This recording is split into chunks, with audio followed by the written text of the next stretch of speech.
Something shifted the moment our shadows overlapped. Nothing touched, nothing spoken yet. The air tightened as if it had learned our names and decided to keep them. Before we begin, I want you to stay with me till the very end. This story isn't meant to be rushed. It unfolds slowly, and what comes last gives everything meaning. And please, make sure you subscribe to the channel. It costs you nothing, but it helps me continue sharing stories like this. Tell me in the comments where you're watching from. I read every single one. Stay till the end. I promise, this story won't leave you unchanged. I was 52 when I learned that desire doesn't announce itself loudly. It waits. It leans against a doorway. It listens to your breath and adjusts to the rhythm.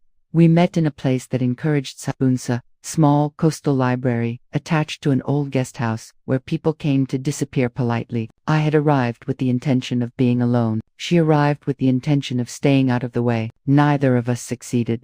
The first time I noticed her, it was because she paused, not dramatically, just enough to feel like a question. She stood near the window, holding a book she hadn't opened, watching the tide rearrange itself. When she turned, our eyes met, and the pause happened again, this time between us. I nodded. She smiled without showing her teeth. We returned to our respective quiets, both newly aware that quiet had changed. I told myself it was nothing. I had lived long enough to recognize the trick of it, the way a room can feel altered simply because someone new has entered. But the next day, she was there again. Different chair, same window light, a soft scarf, loosely draped, as if it had chosen her rather than the other way around.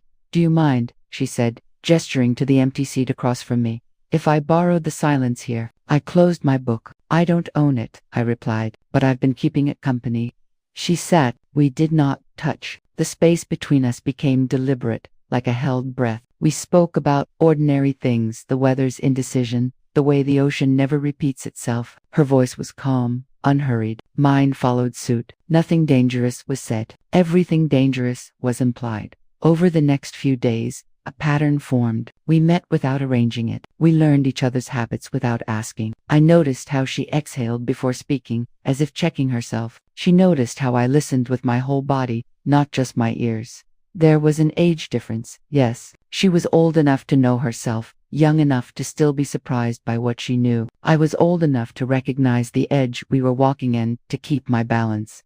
One evening, the guest house lost power. Candles appeared, placed carefully along the hallway like a promise made by strangers. We stood near the stairs, light trembling between us. Her shoulder brushed my arm, not an accident, not an apology, just contact, brief, electric. We both stayed very still. "I should go," she said. "I know," I replied. She didn't move. The moment stretched not toward urgency, but depth. I was aware of my breathing, of hers, of the shared warmth that had no name yet. When she finally stepped back, it felt like the room exhaled with us. That night, I slept poorly, not because I wanted more, but because I wanted to want responsibly. Desire, when it comes late in life, carries weight. It asks questions before it offers answers.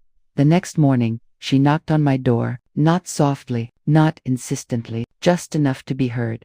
"I don't want to pretend this is nothing," she said, standing in the doorway, sunlight tracing the edge of her profile. "But I don't want it to be careless either." I opened the door wider. "Then come in," I said, "and let's be precise." We sat across from each other, closer than before. Our knees nearly touched. We spoke plainly about boundaries, about timing, about the quiet power of choosing not to rush. When she reached for my hand, she did it slowly, giving me time to refuse. I didn't. Her fingers rested against mine, not claiming. The heat of that contact traveled upward, settled somewhere behind my ribs. I placed my other hand over hers, steadying the moment. We stayed like that for a long time, learning the shape of restraint together. What followed did not need description. It needed trust. It needed pauses and listening, and the mutual agreement to let the night carry what it could and no more. When the world narrowed, it did so gently. When the lights went out, they did not need to return immediately. In the morning, we did not linger out of confusion. We lingered out of clarity. Coffee cooled between us. The ocean resumed its endless rehearsal outside the window. "This doesn't have to be a beginning," she said, "or an ending," I added. She smiled this time fully. We parted later that day, not with promises, but with something sturdier, understanding. Desire had come. We had met it without losing ourselves. And as I watched her walk away, I felt changed, not undone. not consumed but quietly, permanently awake. Some moments don't ask to be repeated, they ask to be remembered.